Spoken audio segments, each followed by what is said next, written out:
You ever get that feeling like, there's this really complex topic you want to really get inside and out, Yeah, totally. but you're just so slammed for time. Oh, all the time. You just can't imagine wading through all this dense academic research or whatever. Work's tough. Well, that's what we do here on the deep dive. We take those super fascinating but kind of overwhelming subjects and make them, well, Approachable. approachable, exactly. Today, we're diving into the, well, kind of mind-bending world of consciousness research. Yeah, how does our sense of self and the world around us, how does all that just happen? Right. It's one of those ultimate mysteries. It really is. We've pulled together a bunch of the biggest ideas from the research out there. Both kind of like conceptually, how do we even think about consciousness? Right. And then also like what can we actually see happening in the brain? Yeah, what's going on in there? It's all about like trying to give you a solid understanding of this whole field, without getting too bogged down in all the super technical stuff. Exactly. Think of this as your express ticket to being informed about the major scientific viewpoints on consciousness. Like we said, it's a huge frontier, this whole scientific inquiry. Right. And it's amazing to see like all the different ways these brilliant scientists and thinkers are trying to figure it out. So yeah, we're going to explore a whole bunch of theories, everything from the ones that see consciousness as pretty straightforward to the ones that are super intricate, involving the whole brain. Oh, and even some ideas that think of the brain as like a prediction machine. A prediction machine, wow. Yeah. So get ready. We're about to go deep. Okay, let's start with what are called lower order theories. They basically suggest that consciousness, it's not some super complex All thing. right, not some add-on. Yeah, but maybe it's more directly linked to how our minds represent the world around us, how we create those mental pictures. Yeah, like a much more fundamental aspect of just how we experience things. So first up in this category is first-order representationalism, which is often shortened to FOR.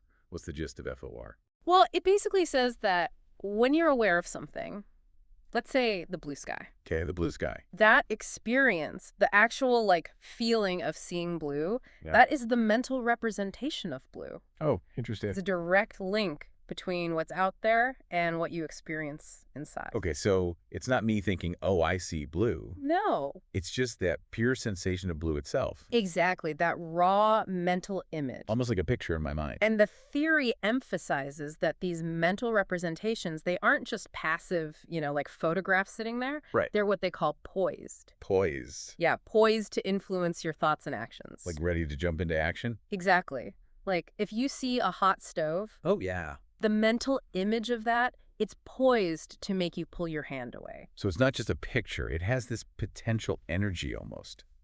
And this is really clear when you look at illusions. Oh, illusions. How so? You consciously experience what your brain represents, even if it's not actually real. You know what I mean? Right, like those optical illusions where the lines look bent even though they're straight. Exactly. It shows how powerful these representations can be.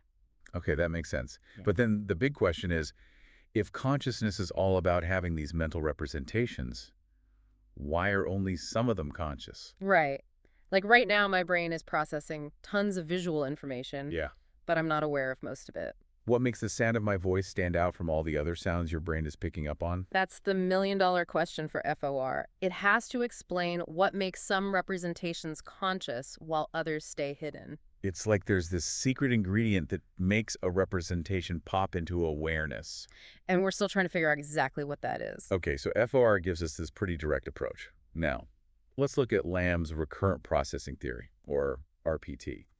All right, so RPT, this one dives into the actual brain mechanisms. Okay, yeah, this is getting into the nitty-gritty. It focuses on the visual cortex, the part of your brain that handles sight.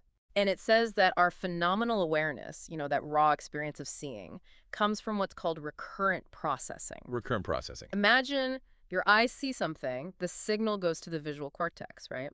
Makes sense. But then instead of just moving forward, the signal also loops back, creates these feedback circuits. So it's like an echo? Yeah, a little bit. This back and forth activity is what RPT thinks creates the experience of seeing. Okay, that's interesting. So what's the difference between this recurrent processing and the initial processing of the visual information? Good question. RPT makes a distinction between two things. First, There's this super fast initial sweep of information called the feed-forward sweep. Okay, the feed-forward sweep? Happens in like a tenth of a second, super quick, and mostly unconscious. Got it. So that's the first wave. Right, and then you get this later, more local recurrent processing, which takes another tenth to two-tenths of a second. So this back and forth chatter is what creates the experience. That's what Lamb thinks, yeah.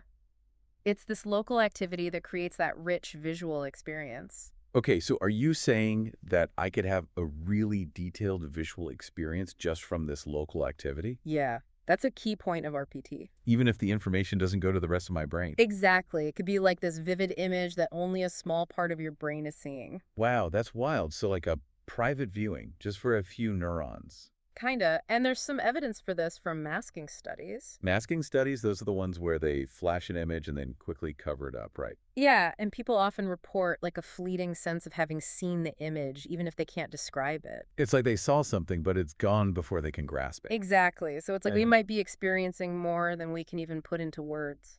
That's really cool. So RPT is suggesting that there could be a lot going on in our conscious experience that we're not even fully aware of. Right, like under the surface. How does this compare to global neuronal workspace theory? I know we'll get to that later, but I'm curious about the differences. Good point.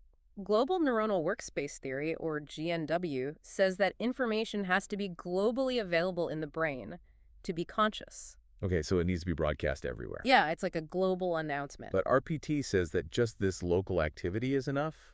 Yeah, they have different ideas about what's necessary for consciousness. Okay, so they're kind of debating the scope of consciousness. Exactly. All right, so we've talked about some of the more basic theories. Now let's get into some higher order theories. These sound a bit more meta. Yeah, it's like thinking about thinking. Right. So we've got higher order representationalism, which is often called HOR or hot T. It suggests that consciousness doesn't just come from having a first order mental state, like the raw experience of red we talked about, Okay, right, that basic sensation. but from having a second order state, which is a thought about that first experience. So I'm conscious of seeing red because I have this additional thought like, hey, I'm seeing red. You got it. It's like a representation of a representation. Wow, that's getting pretty abstract. I know, right? But it's like having a mental spotlight on your own mental state. It's like my brain is not only seeing red, but it's also aware that it's seeing red. That's exactly it. I also remember there's this difference between HOT and HOP. Oh, yeah, good catch. So HOT, that stands for higher order thought, which means that second order state is like a concept. Okay, so like a mental label for the experience. Yeah, exactly. And then there's HOP, which stands for higher order perception. Higher order perception. This one says that second order state is more like an internal sensing of your own mental states, almost like you have an inner eye looking at your own thoughts and feelings. Wow, that's getting really meta. I know, it's like your brain is watching itself. And there's also this debate about how rich this higher order representation needs to be. Right. So lean HOR says it just needs to represent the existence of that first order state. Like just acknowledging it's there. Exactly. But rich HR says it needs to represent the full content of that state, like the vividness of the red. Oh, so it has to capture all the detail. Yeah, every nuance of the experience. Okay, so lots of subtleties within HOR. But one of the big challenges I remember is this problem of the rock. Ah, yes, the classic problem of the rock. Could you remind us what that is? So it's like this. If consciousness comes from having a thought about something, then why doesn't thinking about a rock make the rock conscious? Yeah, good point. I think about rocks all the time, and Yeah. they never seem to wake up. Exactly. The theory has to explain why this higher order thinking only works for mental states and not for, like, inanimate objects. It seems like it really matters what your thought is about. Yeah, that aboutness seems to be key for consciousness. Okay, that makes sense.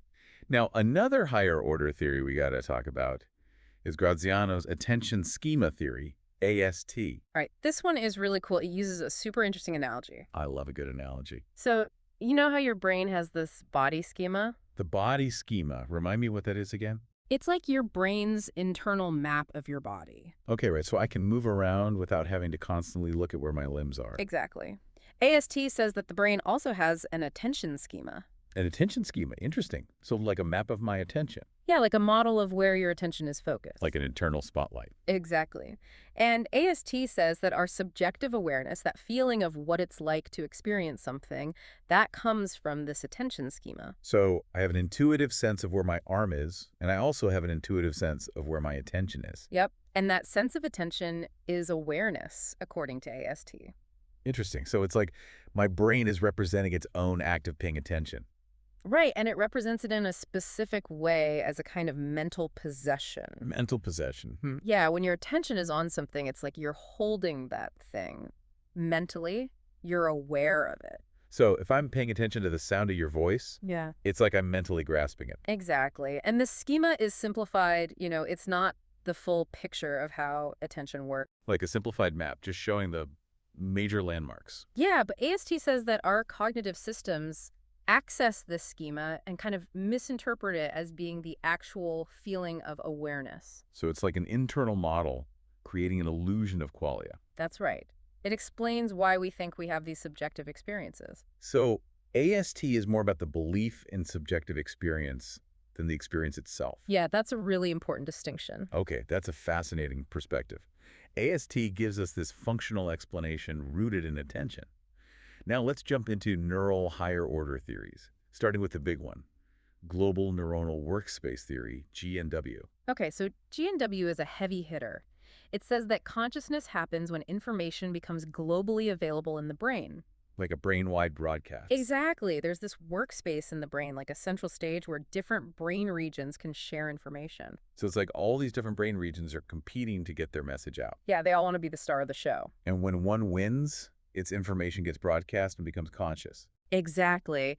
And this broadcast triggers something called ignition. Ignition sounds intense. Yeah, it's like a sudden burst of activity involving these long-range connections between different brain regions. Which regions are we talking about? Primarily the prefrontal cortex, the parietal cortex, and the temporal cortex. So the areas involved in thinking, awareness, and memory. Yeah, all the big players. And this widespread activity is what makes the information available for all sorts of other brain processes, like memory and decision-making. That's the idea. It's like making a public announcement that everyone can access. And GNW also talks about different levels of consciousness, right? Oh, right. So there's C0, which is subliminal processing. The information stays hidden, doesn't reach the workspace. Okay, so it's below the threshold of awareness. Then there's C1, which is conscious access. Information gets into the workspace and is broadcast. So now I'm aware of it. Exactly. And finally, there's C2, which is self-monitoring.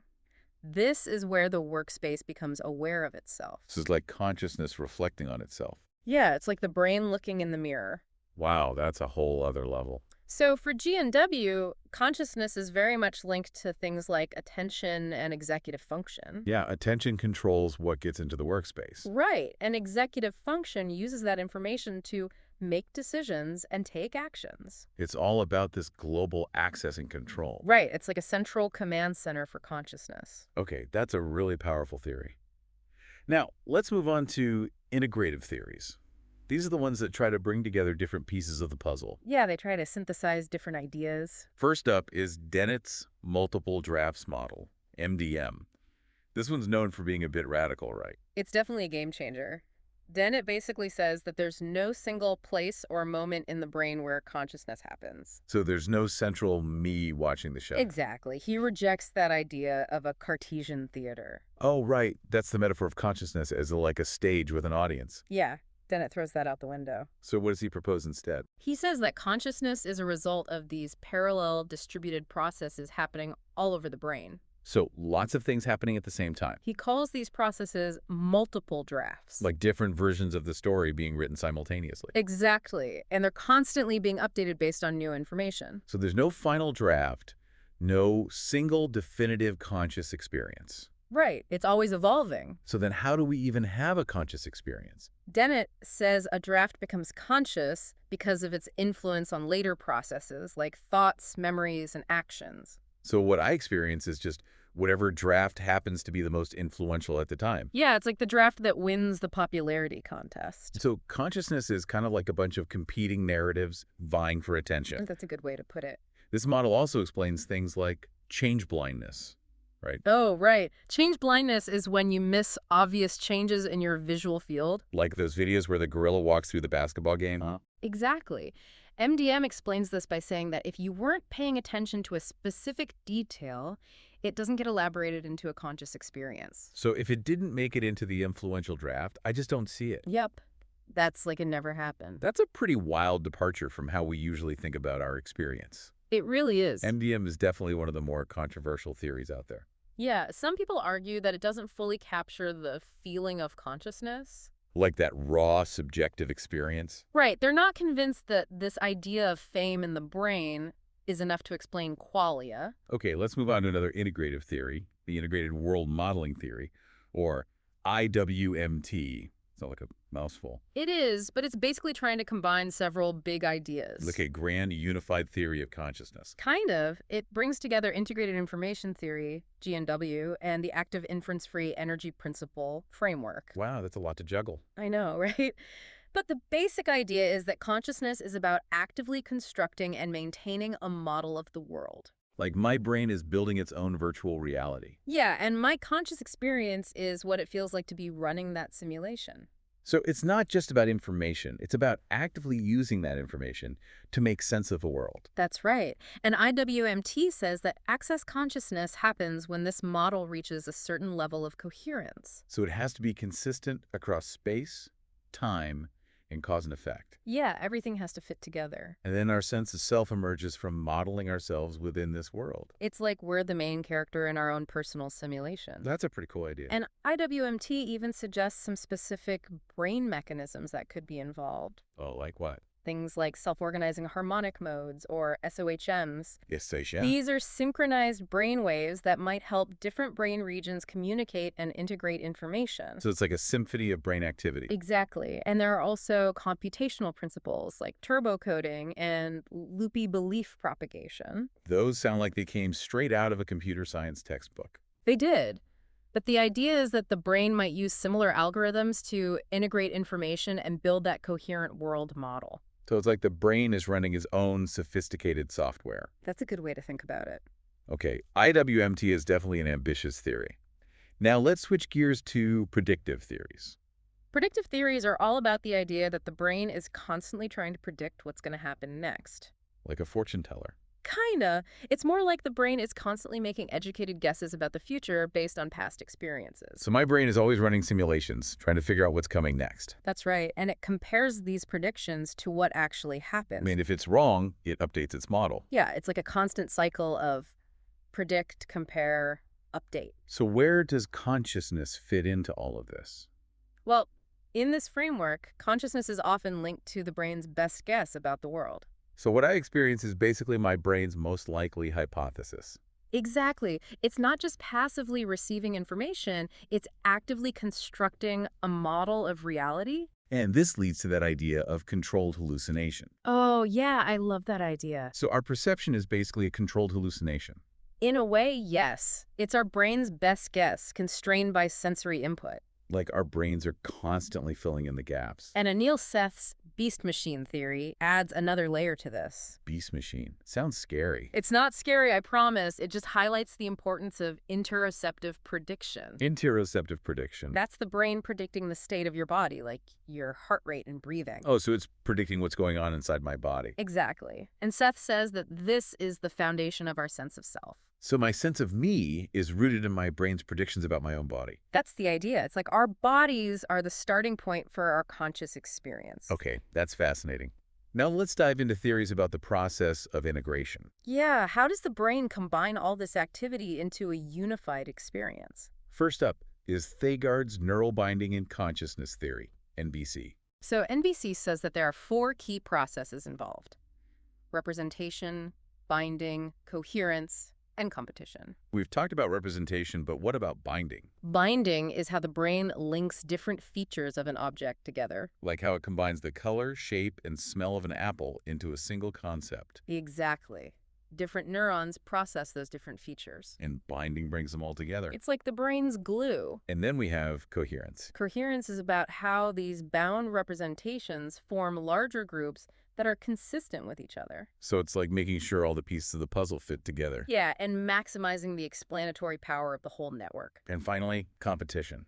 Different groups of these representations compete for dominance. Like survival of the fittest, but for ideas. And the winner of this competition becomes our conscious experience. So what I'm aware of is the most coherent and dominant group of representations. That's the gist of NBC. Another integration theory is Steven Grossberg's adaptive resonance theory, RT. This one's all about learning and recognition. Okay, tell me more. RT says that the brain has these layers of processing. Like different levels of analysis. And when you recognize something, there's this resonant state between the layers. Resonance, like a vibration. Yeah, like the activity patterns in the layers synchronize. And this resonance is what creates conscious awareness. That's what Grossberg proposes. It's like the brain saying, aha, I know this. Interesting. Now let's talk about Bach's conductor of the mental orchestra as self-bootstrapper. This one uses a really cool metaphor. It's like consciousness is the conductor of an orchestra. So the brain is the orchestra, and consciousness is leading the show. Right. It manages attention, sets goals, integrates information from all the different parts. It's like a central control system. And the self-bootstrapping part means that consciousness is constantly learning and improving. So it's not just fixed. It's always getting better. It's like the conductor is also a composer, constantly refining the music. That's a beautiful analogy. And then we have hierarchical predictive models. We talked about predictive processing before. How do these models add to that? These models emphasize the multi-level nature of predictions in the brain. So different levels predicting different things. Right. Lower levels predicting sensory details, higher levels predicting more abstract patterns. Like a hierarchy of predictions. And Schmidt-Huber, one of the proponents of this idea, thinks that consciousness might be linked to a high-level self-symbol. So there's a part of my brain that represents my own sense of self. And that self-symbol becomes active when there are prediction errors related to my actions. So like when I do something unexpected, it triggers my sense of self. That's one possibility. Okay, that's pretty mind-blowing. What about the conscious binding theory? This theory takes the idea of binding and links it directly to consciousness. Okay, remind me how binding works again. It's about linking together different features of an object or concept. Right, like the color and shape of an apple. Exactly. But conscious binding theory says that access consciousness, the kind that allows us to report our experiences, arises from binding unexpected inferences. Unexpected inferences, those are like surprises, right? Yeah, when something happens that we didn't predict. And the brain tries to make sense of those surprises by binding them into a new explanation. Exactly. It's like creating a new story to account for the unexpected event. And that act of creating a new, coherent story is what makes us conscious of it. That's the idea. It's about integrating unexpected information into our understanding of the world. Okay, that's a really cool perspective. Now let's talk about fluid intelligence. Fluid intelligence is that ability to solve new problems and think abstractly. Like thinking on your feet? Exactly. And some researchers think this is closely tied to dynamic role filler binding. Role filler binding. It's about being able to flexibly represent relationships. Okay, give me an example. Like, let's say you're trying to figure out a new puzzle. Okay, I love puzzles. You need to see the underlying structure of the puzzle and map the pieces onto that structure. So I'm figuring out the roles of the different pieces. That's right. And this ability to flexibly bind information to roles is thought to be really important for consciousness. So it's about being able to create new connections and understand new relationships. And within predictive processing, learning new relationships involves creating new bindings. So it's all connected. Yeah, fluid intelligence, binding, and consciousness all seem to be intertwined. Okay, that's fascinating. What about the iterative updating model of working memory? This one tries to explain the feeling of a continuous flow in our conscious experience. Like how our thoughts seem to flow smoothly from one to the next. Exactly. But the model actually says that consciousness is made up of discrete moments. So it's not a smooth stream, but more like a series of snapshots. Like a movie is just a bunch of still frames played quickly. But it feels continuous. Exactly. And each snapshot corresponds to an update in our working memory. So it's like my attention is jumping from one thing to the next, but it feels smooth because the items are related. That's the idea. It's the overlapping features that create the illusion of flow. Okay, that makes sense. Now this next idea is really intriguing. Consciousness is story-shaped. I love this one. It says that the way we experience the world is fundamentally like a narrative. So our lives are like stories we tell ourselves. Yeah, with a beginning, middle, and end, with characters and conflicts. We're the main character in our own stories. Exactly. And the theory highlights the role of fractals and recursion in both stories and consciousness. Fractals are those repeating patterns. Right. And recursion is like nesting things within things. Yeah, and these structures seem to be important for both good storytelling and our sense of self. So it's like our brains are constantly weaving narratives. And these narratives shape how we experience the world. That's a really poetic way to think about consciousness. It really is. Okay, let's shift gears to self-organized criticality, SOC. This one comes from the study of complex systems. So it's like applying physics to the brain. Kinda. SOC suggests that consciousness might emerge when the brain is in a state of criticality. Criticality, what's that? It's like a balance between order and chaos. So not too predictable, not too random. Exactly. And brains in this state show some interesting properties, like neuronal avalanches. Neuronal avalanches sounds intense. They're like cascading waves of brain activity. And this critical state is thought to be good for information processing and adaptability. Yeah, it's like the brain is always on the edge, ready to respond to anything. So it's flexible, but also stable. And that might be crucial for consciousness. Okay, that's a pretty cool idea.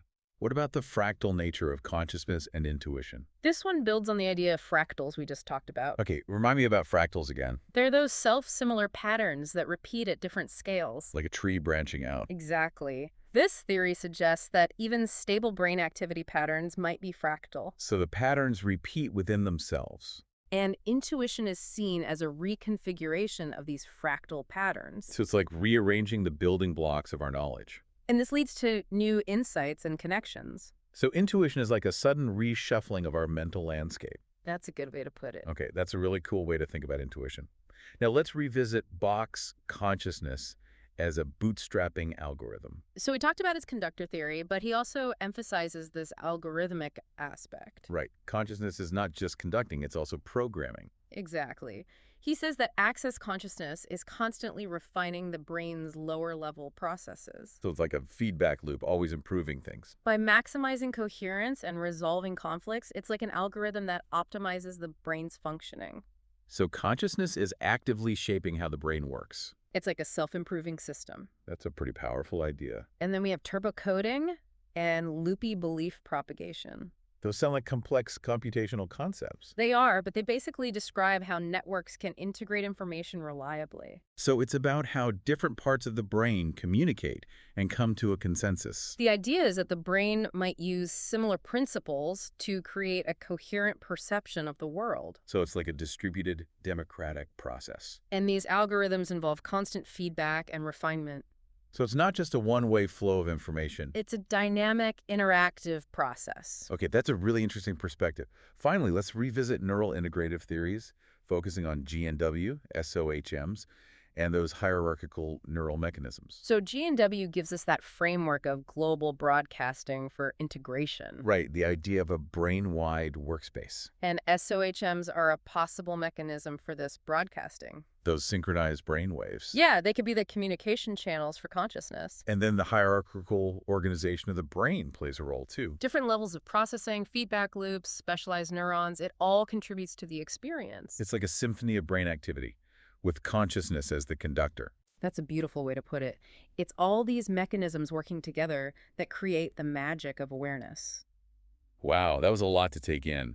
We went from basic representations to complex models to intricate brain mechanisms. And we just scratched the surface. There's so much more to explore in the field of consciousness research. But hopefully you, our listener, have a better grasp of just how complex this question is. And how many brilliant minds are working to solve it. And maybe you even found some theories that resonated with your own intuitions. That's the exciting part, seeing which ideas spark your curiosity. And it leaves us with this really interesting question.